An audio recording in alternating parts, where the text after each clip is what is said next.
Welcome to the Partnership for National Unity press conference for February 27th, 2026. I am your moderator, Shanika Heath.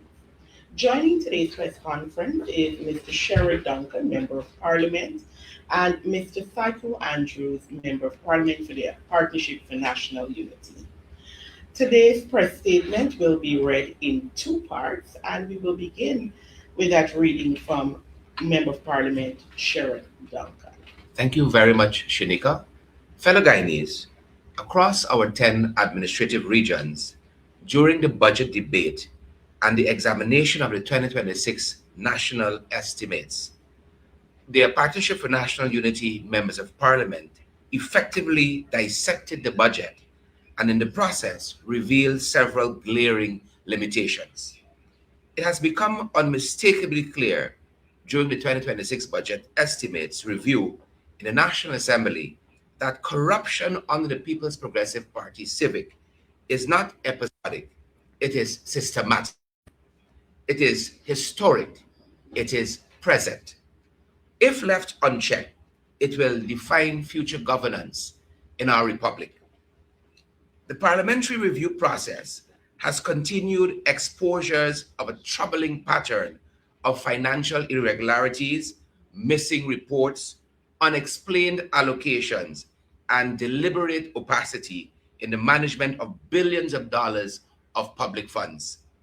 This is not an administrative oversight. This is government by concealment.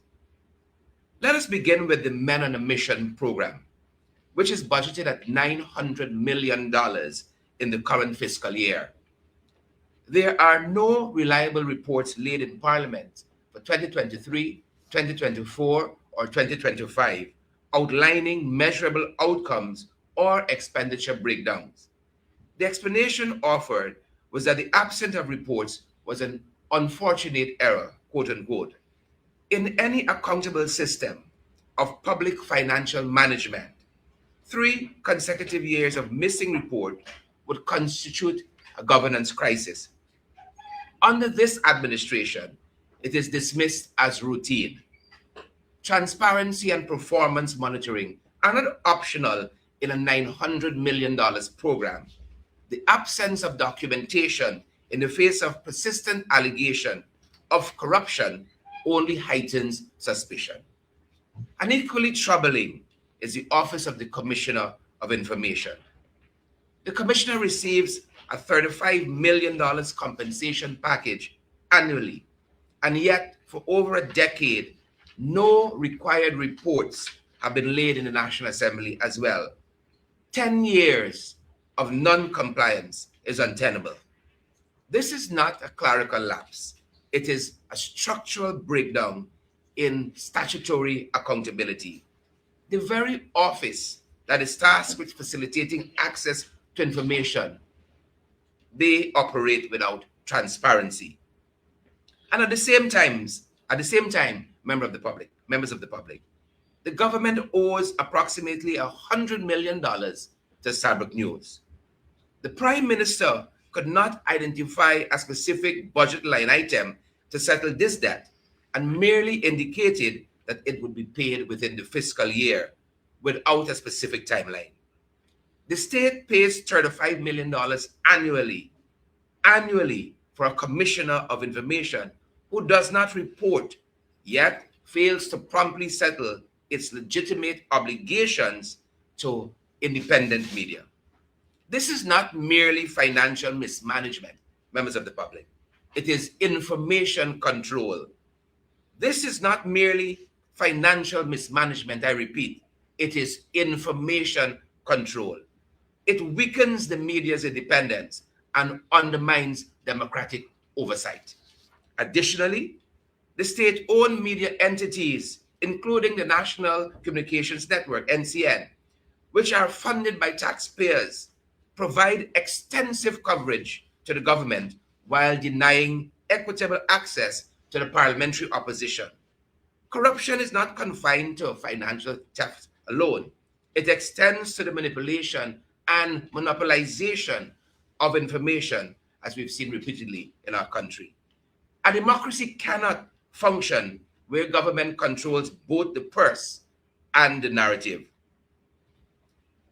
We wish to draw your attention as well to the glaring duplication at Myconi, where a guard hut already completed has reappeared in the 2026 budget as a fresh allocation request.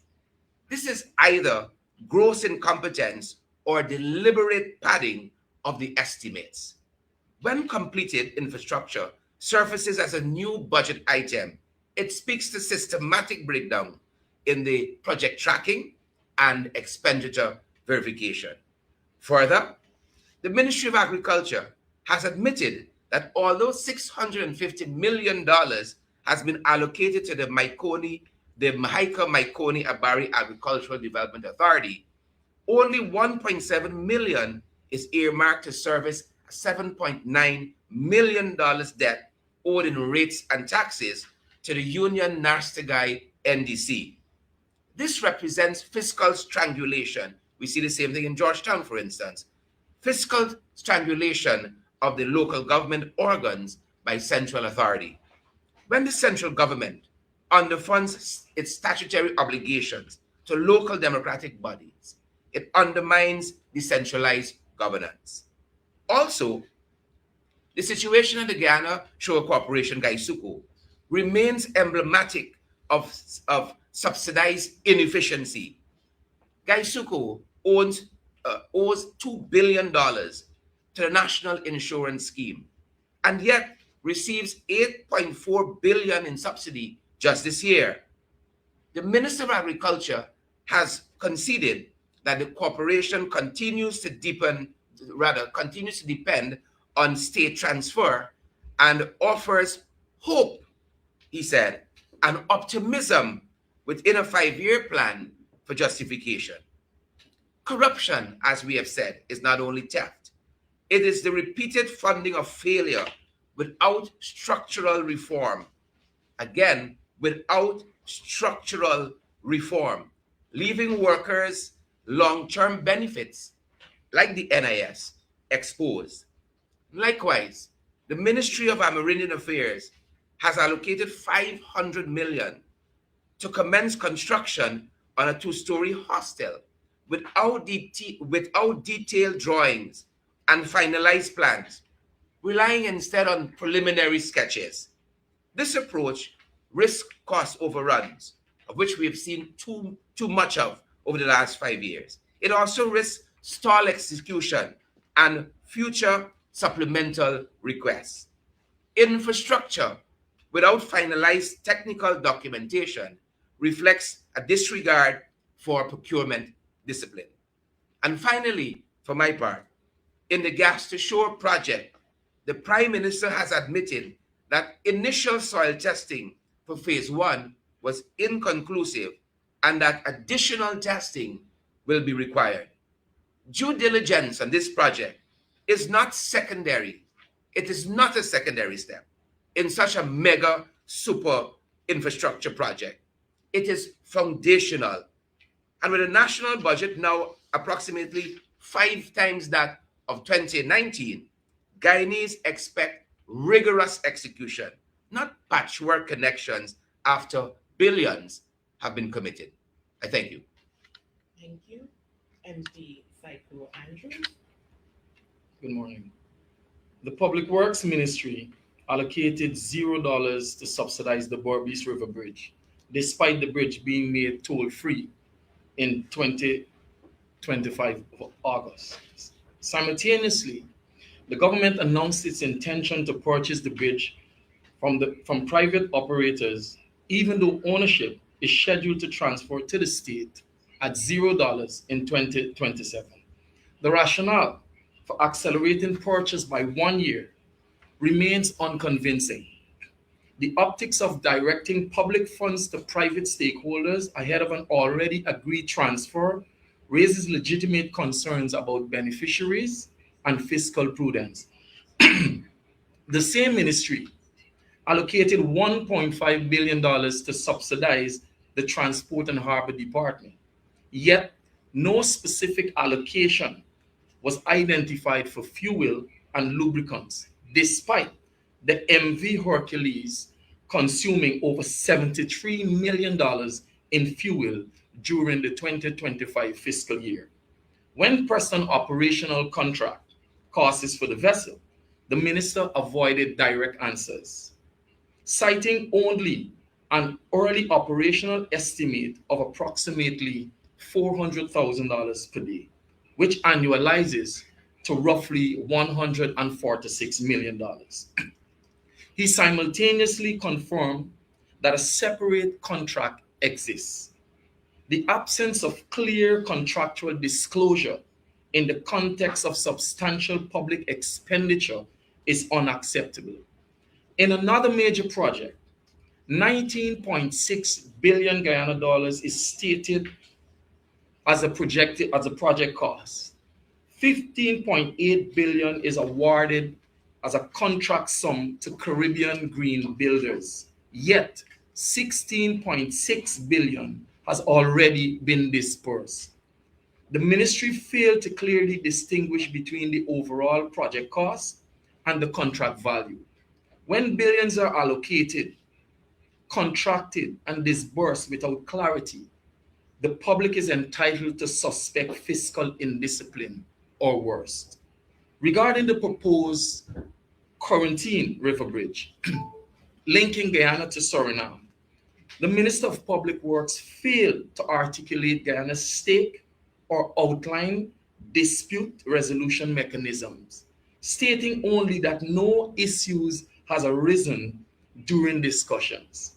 Bilateral infrastructure of this magnitude requires defined legal frameworks and risk-sharing arrangements. Absence of clarity today may translate into asymmetric obligations tomorrow. Finally, the APNU notes the serious public allegations raised by contractor Jackson Nevins concerning the Osuru Secondary School project, including claims of improper financial demands, non-payment for variation, and intimidation. These allegations reportedly include supporting messages and photographic evidence. Given the gravity of these claims, the APNU expects a formal and transparent investigation. Pending such investigation, the minister implicated should be relieved of duties to preserve institutional integrity. What emerges from the 2026 budget estimates is a consistent pattern: missing reports, duplicated allocations, unexplained disbursements, underfunded statutory obligations, subsidies without reform, incomplete due diligence, and opaque contracting. This is not an isolated flaw in one ministry. This is a governance architecture designed without robust accountability safeguards. The PPP's record demonstrates that corruption is not a relic of the past. It persists in the present through budgetary manipulation and informal control. If allowed to continue unchecked, it will shape the future of public finance in Guyana. Oil revenues have expanded our fiscal capacity dramatically. With expansion must come strengthened systems of oversight. Instead, we see weakened transparency and normalized irregularities. APNU remains committed to defending parliamentary oversight, demanding full disclosure of public expenditure, protecting independent media, ensuring that every dollar of the Guyanese people money is subjected to rigorous scrutiny. We therefore reiterate our call for full and timely statutory reporting across all agencies, clear linkage between allocations, contracts, and disbursements, strengthened procurement discipline and project verification systems, alignment of budget size with demonstrated absorptive capacity, equitable access to state resources and information platforms, transparent investigation of all credible allegations of misconduct, institutional reforms to ensure accountability keeps pace with national revenue growth. Guyanese deserve a system where public funds are managed with discipline, where transparency is the norm and not the exception, and where development is grounded in integrity. The 2026 budget has already been passed. What remains is whether its execution will continue along the same path or whether accountability will finally assert itself.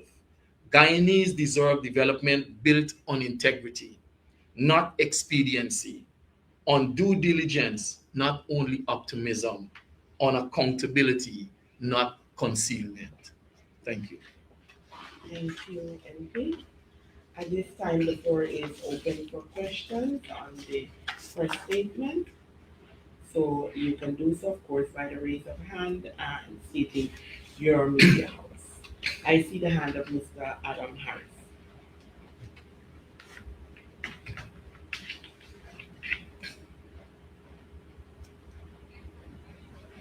You are still muted, Mr. Harris.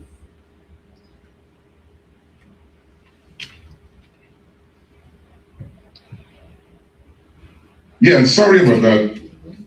Good morning, all. We aren't many, only me and Anasa Williams. A couple of quick questions. One for Sherod. Now, we talked about the sugar estates and the allocations and what have you.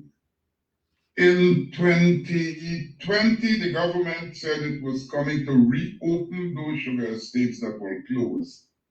Is there any word on how many sugar estates have been successfully reopened over the past, 5 years, 5.5 years?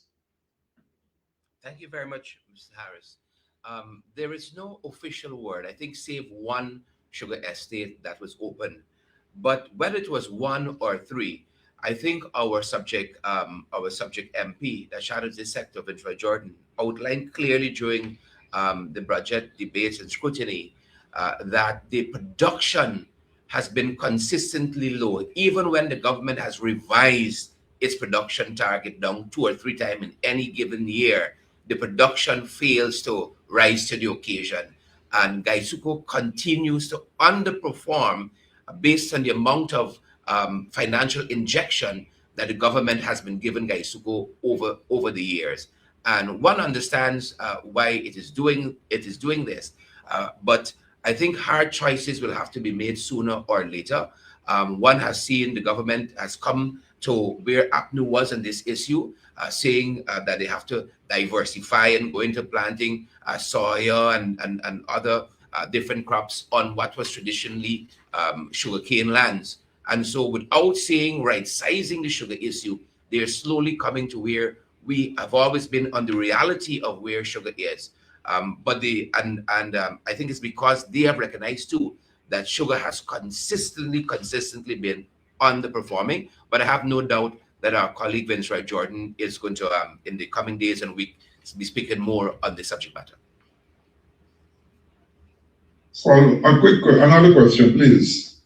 I also noticed that prior to 2020, GPL, Guyana Power and Light, had actually been operating with a surplus.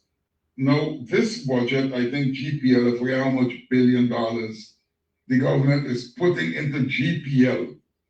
And while these things are being highlighted, my question is there nothing that the opposition can do to put the government's back against the wall to really justify this wanton expenditure that's going on? Well, I think ultimately, the Guyanese people are going to be the judge of the performance of an entity like GPL. But what are the facts? The 2024 Public Utilities Commission report told us that when set against the benchmarks, 8 benchmarks, power, production, and a number of other things, we failed 9 benchmarks. We failed 8 of 9. We keep hearing about this excess capacity and all of that, but the proof of the pudding is in the eating. It's in the number of blackouts we continue to have on a daily basis, even though they continue to say about all of this capacity they have had. Any Guyanese family encounters 2 or 3 episodes of blackout in any given day, and that is the fact of the matter.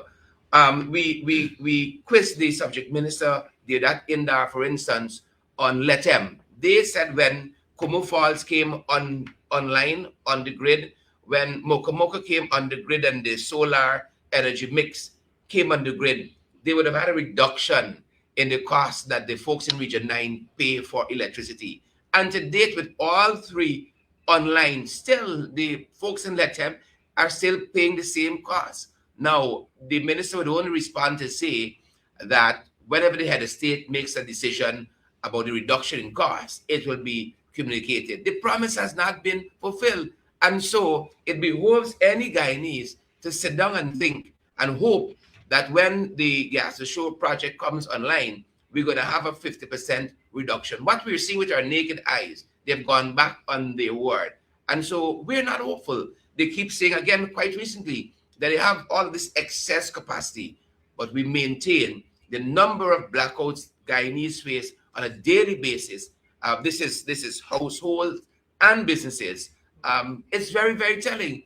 And the fact when you look at some of what they have removed, even VAT from generators and so on, I mean, come on, the facts are staring us in our faces every single day.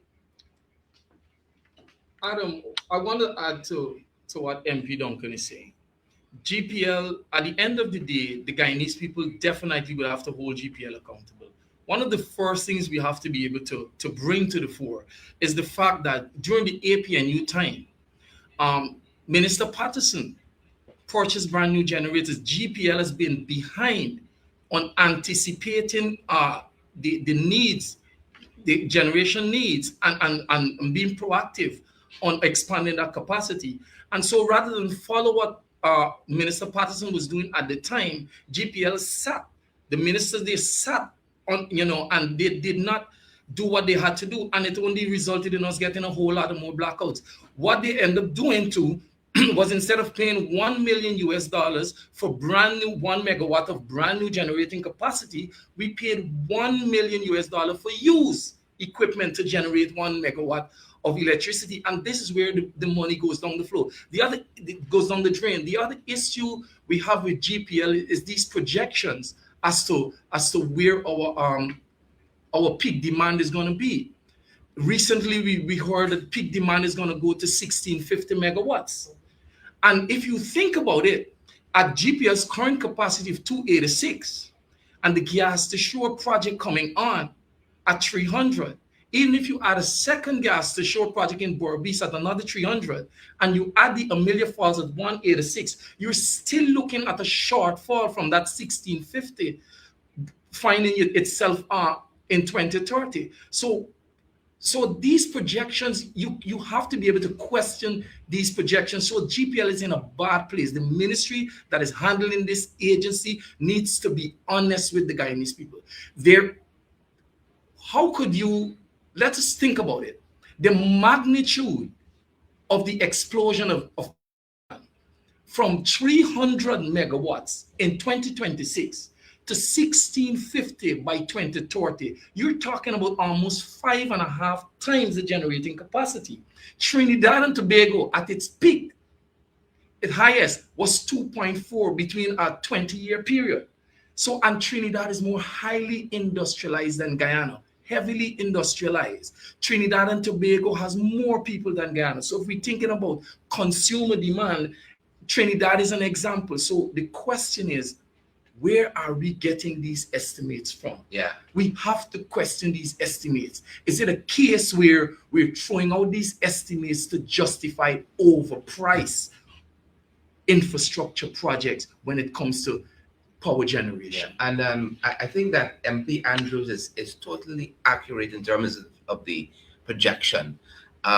Lots of it might be grassmatics, and they might probably give grassmatics a bad name. But let's hazard that they're right. They got all of this excess demand.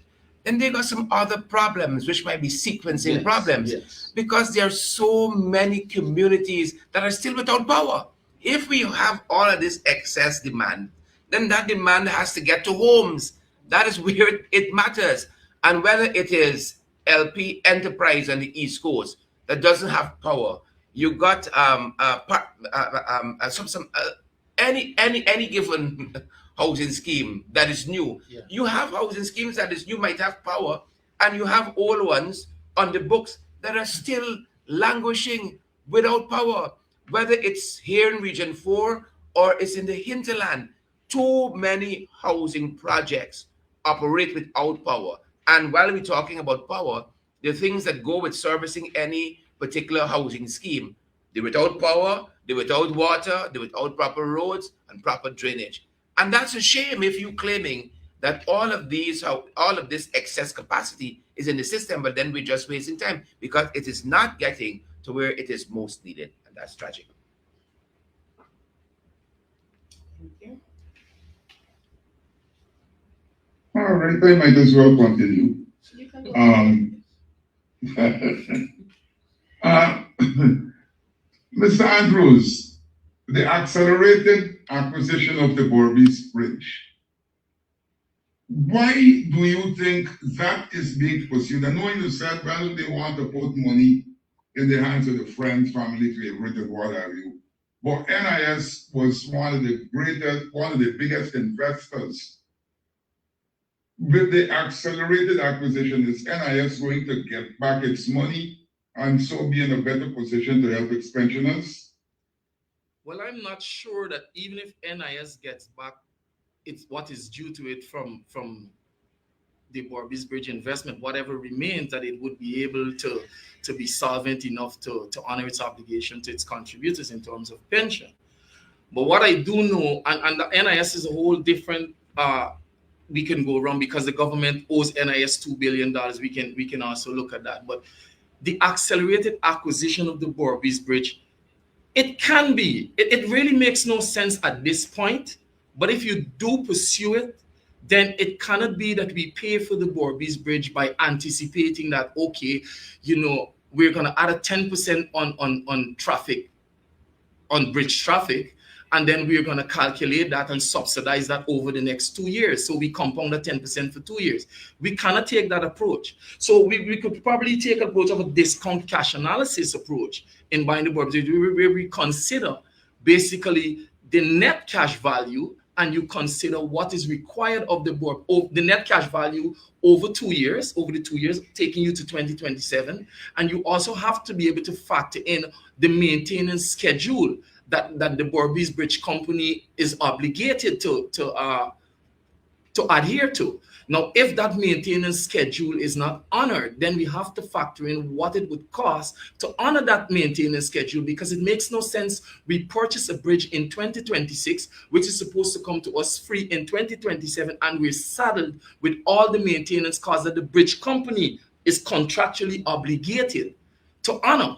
So we have to consider all of those and come up with a buyout price. So we don't come up with a discounted buyout price in 2026. That could be a prudent approach. So if that is the approach, then yes, we can receive value for money.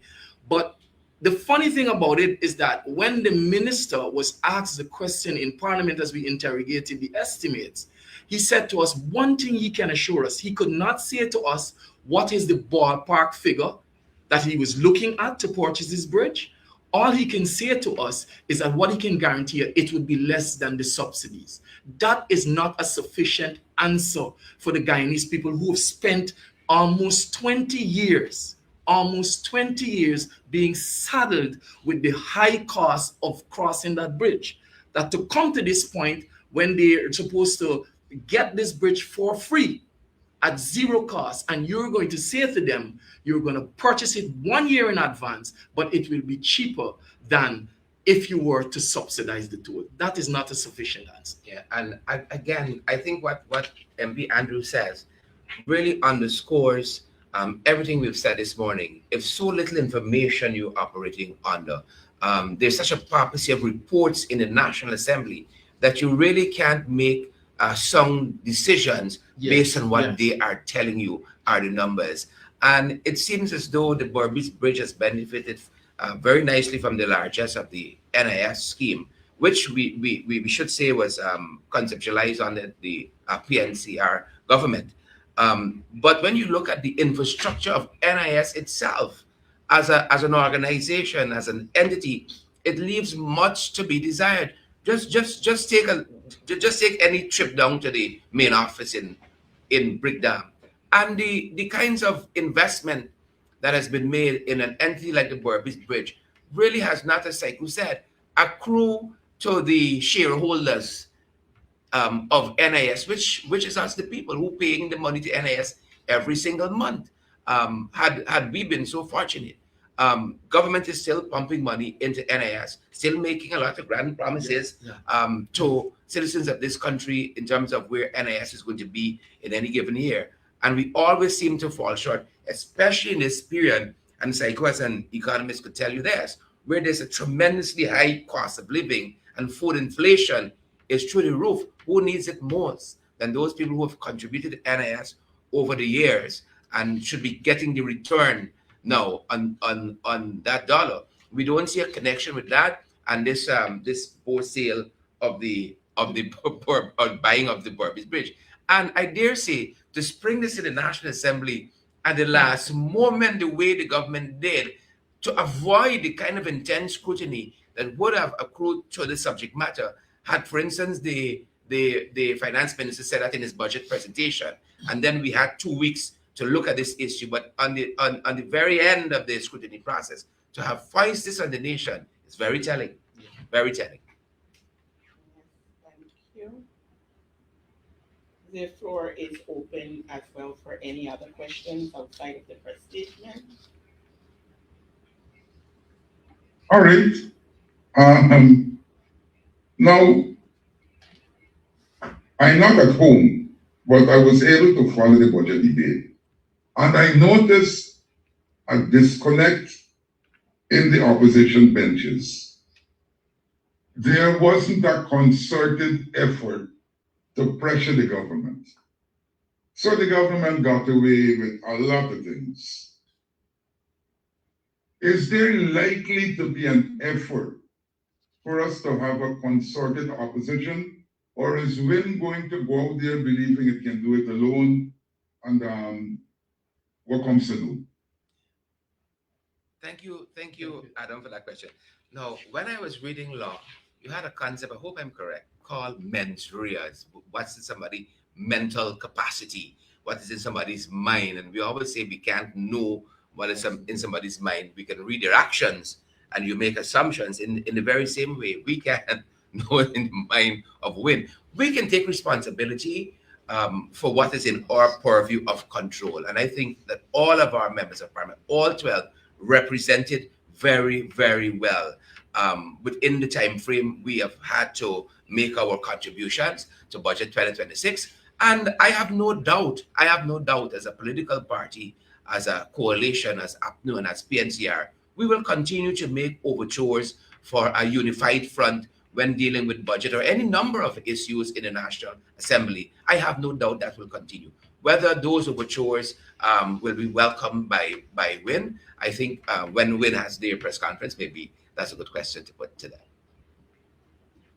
Thank you. Any other questions? It's your day, Mr. Harris. It's your day. Go ahead. I tell you.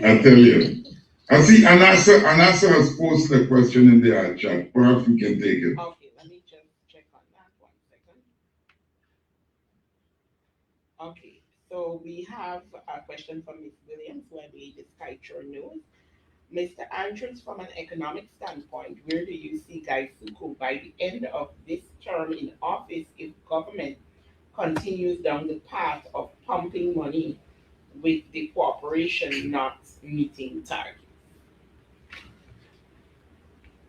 I do not believe that Sugar will be turned around. I don't believe that success, the way how the government wants to sell it, will come to Sugar, because there's a lot of gaps in the government program, in their approach to Sugar. Now, the minister comes to the National Assembly and says to us that all of these billions will be allocated to Sugar, and he is hopeful. And I said, we cannot be hopeful after allocating billions of dollars in 2026 that a turnaround will happen by 2030. We have to be firm that our plan, that our strategic plan and our strategic direction will bear fruit by 2026. I am not confident about this, about the turnaround of Gaisuko. But if we do get it, we appreciate it. Here's the thing about it though, with Gaisuko. When you talk about Gaisuko, I personally believe, this is me, I personally believe that the government plays sugar workers as a political pawn. And so if you really care about Gaisuko, then you would strategize in a way that right sizes the industry, takes care of those persons who might not necessarily continue. Because we support sugar workers. We understand the impact that Gaisuko has on the village economy, on exchange rate, all of those things. We support them. But if you truly care about the industry, you will want to see it profitable. And so you will make the necessary strategic decisions. It doesn't mean that you make these decisions to right size Gaisuko at the expense of sugar workers. You can find ways to ensure that sugar workers have a future beyond Gaisuko, right? And so, with Gaisuko, this loss-making entity continues, it's recurring all the time. The thing about Gaisuko also I want to point out is that for every 10,000 tons of sugar we export with Gaisuko, we literally transfer 5 billion Guyana dollars to foreign buyers. Because it is not a case of all of the sugar that is produced by Gaisuko, even though it's loss making, it is consumed by Guyanese and Guyanese businesses. We export this loss. So we actually transfer our funds. That's the way I look at it. We transfer this fund, and that has to come to an end. Can it happen? Yes, but it needs prudent management. It needs honesty. We must approach Gaisuko with honesty, and we must not hold sugar workers as political pawns as we move in that direction. So I look at it, we transfer this fund, and that has to come to an end. Can it happen? Yes, but it needs prudent management. It needs honesty. We must approach Gaisuko with honesty, and we must not hold sugar workers as political pawn. Thank you. Mr. Harris, you had another question, sorry. Yes, I do, and I see my friend Mark Benchtop just joined too, so we got some help.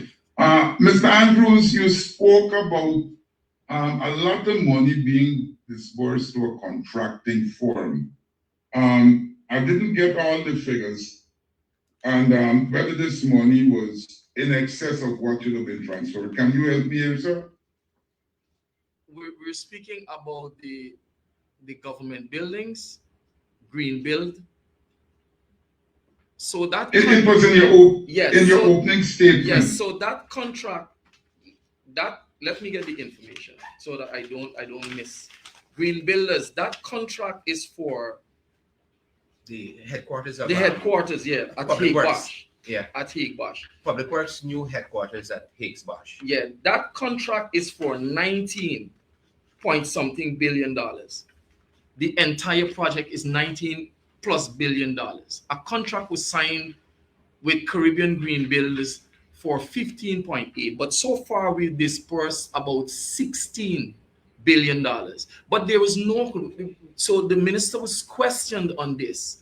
How is it that Caribbean Green Builders signed a contract for 15 plus, the building is halfway there, it's not even halfway there, just the superstructures up so far, we've already dispersed for 2026, we're going to be dispersing almost $16 billion.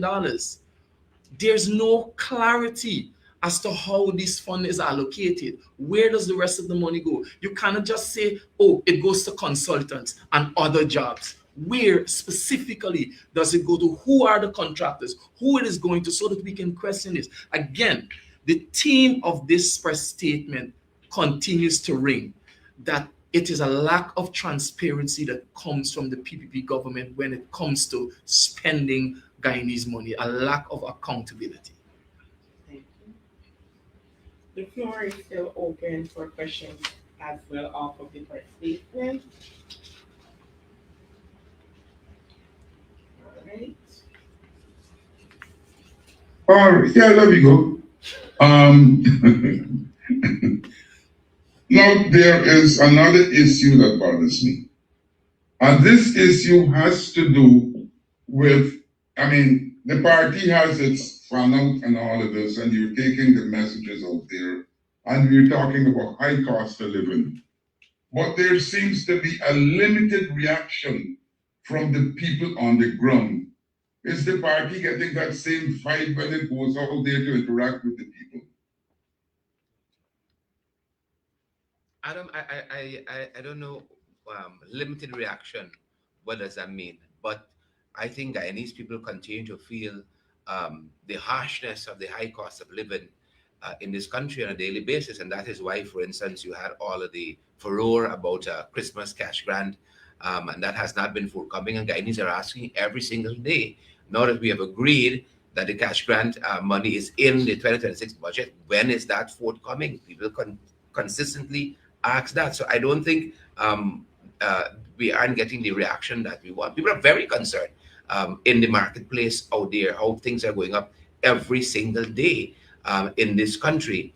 And you only need to read Stabroek News any given Monday, and you'll see the concerns of citizens and how the cost of living affecting them. So I think we are right where we need to be in terms of pushing the issue, listening to the people out there. We're on the ground, as you said, consistently, region by region. We're going to continue that work. We have now moved from the scrutiny of the budget in the National Assembly to looking at its execution and scrutinizing it from that execution standpoint.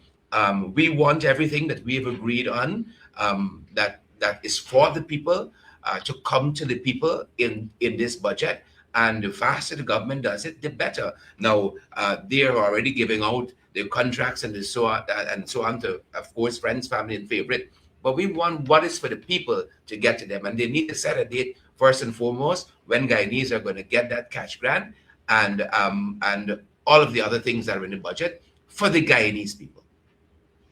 Thank you. I see the hand of Mr. Mark Benchel. Yeah, thank you so much. I'm sure that maybe you guys addressed the budget, $1.5 trillion. Maybe you guys can say to the listeners as to what sort of impact that has thus far on the people on the ground as it pertains to cost of living. That we're hearing lots and lots of folks complaining about that cost of living high in terms of the unemployment rate, in terms of the 58% of people still living in poverty, so to speak, $6 US per day. I'd like to hear that question answered. The other question that I have, it pertains to the sanctioned persons, whether those sanctioned persons are still being paid by taxpayers of Guyana, mainly two of them, one the former permanent secretary, Ms.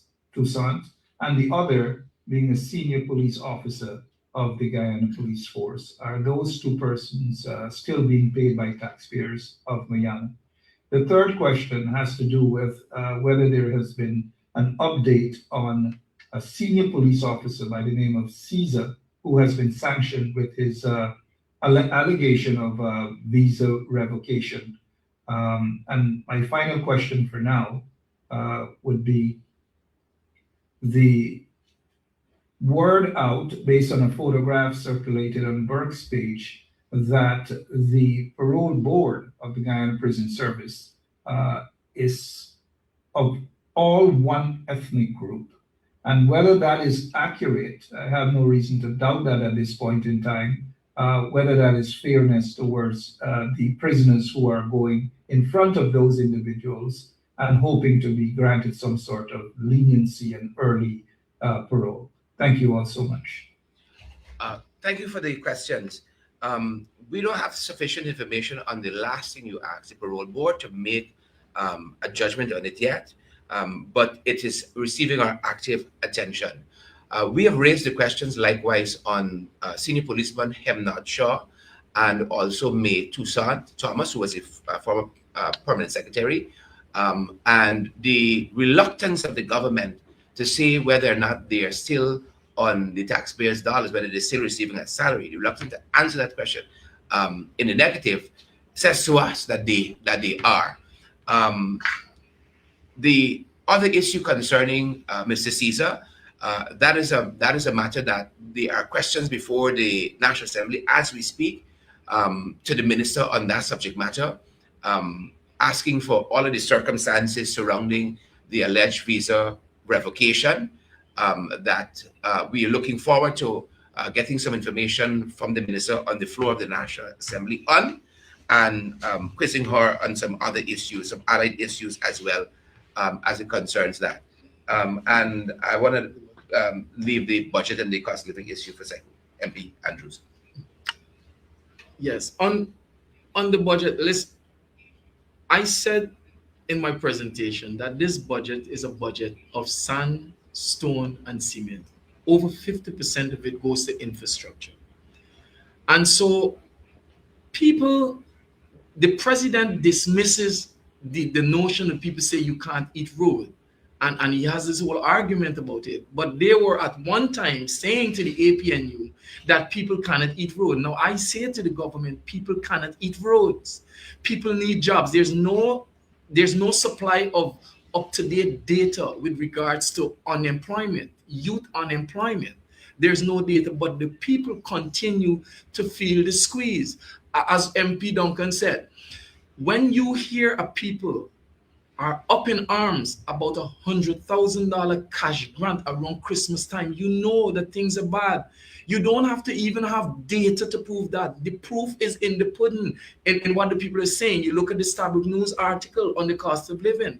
It is expressed there daily. So we don't see this budget. There are some measures in this budget that we agree with, but for the most part, when it comes to cost of living, there's no measure in this budget basically to alleviate poverty and to address cost of living. You give $900 million to men on mission. We do not know what are their targets, what is it they're gonna what they've achieved in the past 3 years to justify the expansion of that program. We have no data to suggest that we should contract that program. We don't have that. But when it comes to poverty alleviation, there's a line in the budget for just about $100 million. Now, think of the contrast. You're giving men on mission 9 times more than you're putting towards poverty alleviation. And that in itself speaks to the government's approach and a willingness to address poverty and to address cost of living of the Guyanese people. It is yet to be seen, but a time will come. You say sometimes, a time will come and the Guyanese people will have to make a decision as to who they think is best able to manage. We're going to continue to push these issues to the fore and continue to educate the Guyanese people. And we're hopeful that at the end of this, they will make a decision and give us the opportunity, as in the APNU, to really run the affairs in a prudent manner of this country and allow every Guyanese, especially the 50+% that is in poverty, to move from the bottom to the middle. Yeah, and I think a lot of it, our temperature that we're testing with this, again, is the people we talk to on the ground, whether it's the hinterland, it's the Mazaruni, up and lower Mazaruni, it's Region 9 that we've been to for the year already, and we plan to go back there. Whether it's Region 7, it's Region 10. We talk to people in the national capital city in Region 4, and that is a constant thing they keep articulating. And that's one of the reasons why, for instance, the folks in Region 9 ask us about when will the government lower this electricity cost, because they want more monies in the pockets. That is why, like Saiku said, that we've articulated. People are asking about this cash grant. When is the cash grant coming? Because people need a little something to tide them over. But the fact of the matter is, we have some structural things that are wrong, and I know economist Andrews can articulate that better than I can. But from a layman's standpoint, the fact that we've been throwing monies at this issue, we spent $6 trillion in the last 5-6 years as a country, and still people are not relieved. Still, you have all of these subsidies that have to be packed in there so that people can get by. Tells you where we are. The fact that Your monthly salary alone still suffice, cannot yeah. do. Yeah. You need all of this other extra help from the state, which is good, but it tells you where people are in this country. And we understand that trickle-down economics does not work. It is not. We have heard the president himself, Irfan Ali, cry out, to business leaders and owners to let the money go down to those at the bottom. It never does. It never does. And much of what they're trying to do will have the very same effect. It never gets down to the people that matters most. And that is why we say increase wages and salaries as one of the surest bets to alleviate poverty. And as we talk about the deficit on information and reports and so on, we don't know where we are with poverty in this country. If they want to say the 58% who live in poverty and the 35% live in abject poverty is from 2019 or whichever year, what are your figures? How are you planning? What are your numbers that you are working with that you have said $100,000 can put a dent in poverty, put a dent in the cost of living? What are the numbers you are working with? And we believe they're filling with the numbers. That is why you've had this long drawn out process to get to a report for the census. You've had a long drawn out thing with that. We're looking to see what the labor force survey says. They might have another long drawn out period. We're eager to see a lot of reports inclusive of the report concerning how 5 servicemen died in a helicopter crash in this country. But this is a government that don't like oversight. They don't like good governance. They don't like accountability. They want some one-man show. But we and the people of this country will continue to demand more from governance, more from government in this country. And that is how we test the barometer. On social media, I'm certain that people are complaining to you guys every single day. We read the comments. We read the responses on social media. When a squatter has such a viral reaction on social media, pleading to the government, pleading to the authorities to treat the people of this country with due care, to fulfill its promises. It went viral. That's squatter from just beyond the Ogle airstrip there in Commons Lodge, because people can identify with what he's saying, and people are getting a hard time in this country. How can you ask a squatter to pay $1.2 million as land, $1.7 million, $700,000? There's a reason why people are squatting in this country. It's because of that high cost of living. People cannot afford rent. And that is why they endure squatting. But of course, we have offered several alternatives in our manifesto. We've said that every Guyanese earning under $400,000 should have a free piece of land, a free house land. That's like every single Guyanese. We've said rent control. Rent is exorbitant. A lot of landlords think that everybody got a Stabroek block in the backyard, right? So we say we wanna see rent control among a number of other subsidies. We said we not only want free education for our people the way we had it prior to 1992, but we also want to put a little money in the pockets of our students. They must got a little stipend. I mean, I am shocked that Guyana Sugar are getting all of this money on a yearly basis, all this subvention, paying its apprentices $4,000 a month. I mean, come on. So when we gauge all of these things, when we gauge this dashboard, and there's so many other issues we can put in it, we understand that the cost of living in this country is very, very exorbitant, and we have to bring relief to our people. And I think our people are going to decide it for themselves very shortly when we go to the polls again. Thank you. Thank you so much. A final question as it pertains to the lashes that PPP, some of those PPP operatives have put on the former leader of the PNC. One such person, a good friend of y'all, I know y'all ran into him on March Day, Mark Phillips, spoke about getting white mouth and all these sorts of derogatory things about the PNC, about supporters of the PNC, and about Guyanese in general.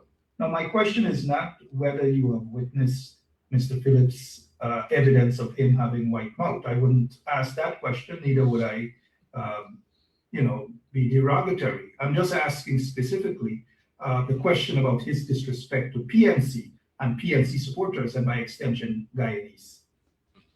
Any such disrespect is untenable. Any such disrespect, and we've said it. We've said it to the Prime Minister Mark Phillips that you've hated Burnham so badly that you decide you're going to join the army and let Burnham be your commander in chief. You hated his policies and so on so bad that you were eager to join the army and spend your life in the army of this country. And for a significant portion, the executive president Lyndon Forbes Sampson Burnham was the commander in chief. You hated Burnham so badly, you decided that you're going to live for a very long time in Linden, of all places. A town that is synonymous with Lyndon Forbes Sampson Burnham. You despise his policies and you despise him as a person so badly. But we understand what Mark has to say to earn his keep. We understand that. But when you look and you test, you find him wanting. The very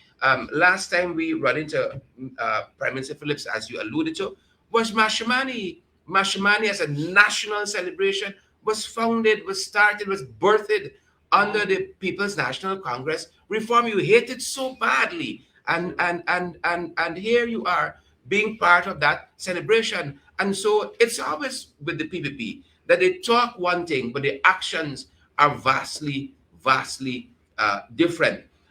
But we understand what it will take to bring this country back on the right track through sound economic policies. I don't think you would have a right-thinking Guyanese who would argue that the People's National Congress reform and the Partnership for National Unity has had a superior manifesto in its policies, so much so that, again, you hate Burnham and you despise Burnham and his party, but you achieve the slogan, putting people first for your national budget. I mean, this is an odd way to show it to me.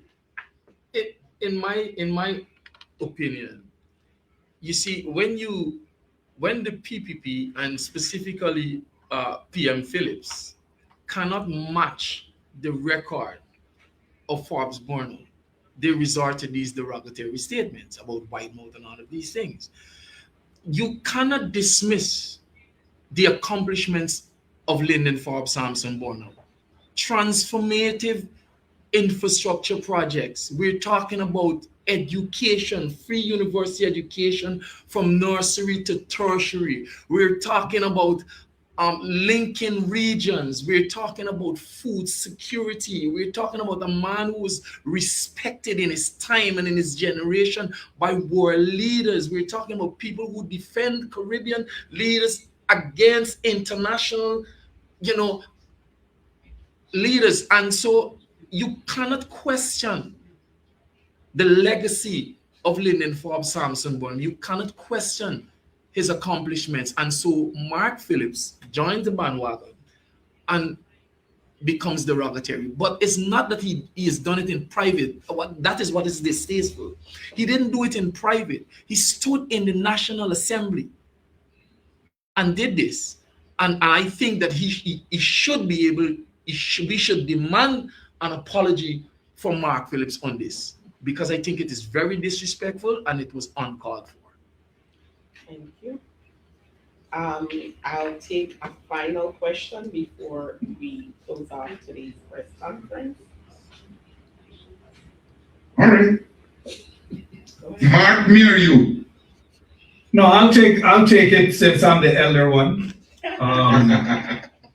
Adam, you go ahead, but I wanted to take on the two MPs, please, gentlemen, on the recent quote-unquote suicide of a 70-year-old man at the Georgetown Public Hospital. Even while there is no word on the previous suicide by a young woman, there is no word on that investigation. Now I'd like to have your take on that. And while at that, Adam, I'm not sure if the party has issued anything yet with the recent passing of long-standing journalist, Mr. Ulrich Hexberger. Thank you. Yeah.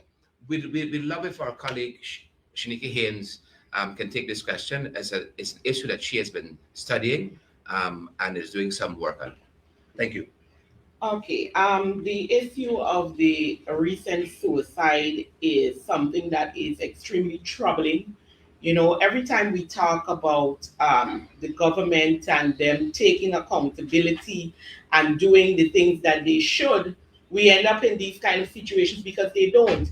We just had the incident where a young lady who, from all investigation or talks with the family, etc., suggested that she should have been on the proper watch, would have jumped out of the window of our public hospital, and they issued a statement somehow taking some form of blame for it in one sense and saying that they will now, because it was clear they had no policies put in place to ensure that something like this does not happen again. And it is mere weeks after that incident, and we have seen this reoccurring. And the fact that at this time, the patient is said that he was under suicide watch and was capable of doing the exact same thing is something that Guyanese, and as we look on, cannot take lightly, because we cannot have these situations recurring where you place your loved ones in the care of an institution that should understand their needs and be there to, ensure that these things don't happen. And, you haven't heard a proper statement as yet from the hospital in this regard. We hear we're changing CEOs and this and how much money they're being paid and who's what. But we are seeing things that we should not see. We saw the incident where a patient was killed at another institution. And this is unacceptable in every stand, in every form, for a nation who is expending so much in their allocation of budgets and talking about development of a country, and we cannot even take care of our vulnerable persons at the hospitals, people who are left in our care. And we have to take a stand on this, and we have to be calling for the resignation of persons who are responsible, and for there to be a thorough investigation of those responsible, that consequences should follow. Because these things continue to reoccur because there are no consequence to actions in these matters. And at this stage, we call strongly on the government to, one, ensure that a thorough investigation happen on this recent matter and the other two matters that I just listed, and that those responsible should be brought in and consequences should be met for what have not been done, because it is a responsibility of those institutions to take proper care of the persons put in their care. And I believe that we have to see something happen. I mean, it's simple. You have a budget that is so large. You have this incident. We haven't talked about installing maybe a grill or something at these windows to ensure someone who's on suicide watch. So I do believe we have to take a strong stand on this, and the persons responsible for allowing this to happen for a second time at Georgetown Hospital should be held accountable in this matter. Please don't run away yet. They got one other thing, Go ahead. one other issue that I think you should address. Now, I read about a 14-year-old mother dying after giving birth at the hospital. With all the social services, why was there no charge of rape when this girl was found to be pregnant? What did the hospital do? They thought, I see some postmortem said she died of anemia and all of this. Wasn't she monitored? So, if I may, on this question as well, again, we're talking about institutions that should be looking in. Now, she delivered at the age of 14, and I do not understand how is it that a young lady under the age of 16 would have given birth to a child. You do not hear where the welfare would have stepped in, whether they found the person who would have impregnated her or not. She should have been referred to a welfare officer who should have been making checks at that home to really see what's happening and to keep check on that young lady. That in the case of her dying from what the postmortem is saying is something that could have been caused simply because proper care has not been given to her in the home. And again, we come back to issues. We don't know whether the family was able to provide the correct nutrients for her because cost of living is really tearing families up. So there are many issues that could have caused or led to her death in this case. But those institutions that are set in should have been following up in this matter to ensure that this young lady's life could not have been lost the way it has been. And again, this is the government taking responsibility for the institutions and the responsibilities that they should when it comes to these situations. There is no way that the welfare system should have not been making regular checks on this young lady due to the circumstance in which she went to the hospital and she delivered a child at the age of 14. So again, we have to call on persons being held responsible. I want to hear a statement from the welfare department, whether they were involved or not. And, how was the hospital able to release her into the care of the family that brought her in this state? So again, our institutions. Thank you. All right, thank you so much. With there being no other questions, I want to thank our media personnel again for joining today's press conference, and of course to our viewing audience on all our social media platforms. We're coming down to the end of February.